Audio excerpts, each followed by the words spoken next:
Global growth remains robust, and central banks around the world continue to unwind has been a very accommodative policy. And that resulted in flatter yield curves across the board, particularly in the US, where the Fed hiked multiple times, but even in Europe, where the ECB has committed to unwinding their asset purchases by the end of the year. So while yields went up across the board, they went up less at the long end, which meant that most fixed income returns were flat to slightly down, and there wasn't a tremendous amount of dispersion. What's interesting is in some of the bouts of volatility, whether it was the equity markets in February or in the second quarter in the currency markets, most fixed income, particularly credit, was sort of immune from that volatility. The only exception being emerging market debt, where we had some idiosyncratic events, we had some individual countries that went through some turmoil, and that created some volatility and some downward pressure on prices in emerging markets.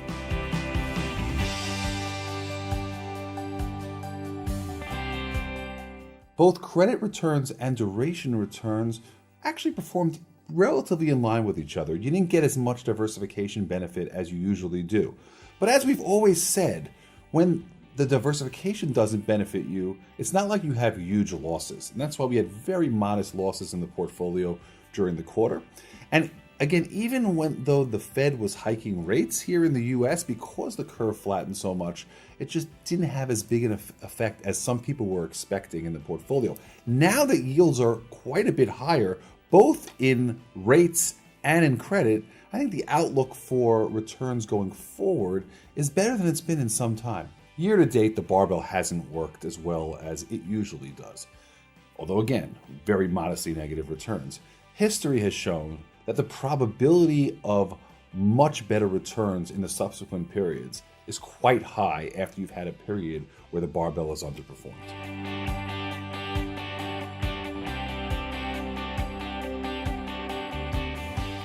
The core US high yield market, which makes up roughly half of the portfolio today, pretty much had flat returns during the quarter. Not a lot of volatility, not a lot of dispersion. Some of the beaten up sectors of previous years, such as energy, metals, and mining, performed particularly well, but they were offset by some of the problem areas, retail, healthcare. But around that, outside of the core US high yield market, we saw continued strong performance in many of the mortgage-backed securities that we own, particularly the CRTs, credit risk sharing transactions. That was offset, however, by a lot of the emerging market debt that we own in the portfolio, where we had some downside volatility, some stress in the marketplace, and that did detract from returns. We continue to run the portfolio at levels where if we do see some more downside volatility, we have ample room to increase the yield in the portfolio.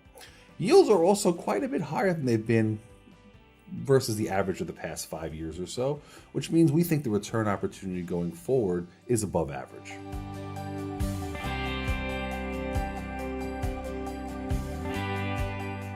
We didn't really have the emerging market exposure that had that downside volatility throughout the first quarter. We don't have any currency risk.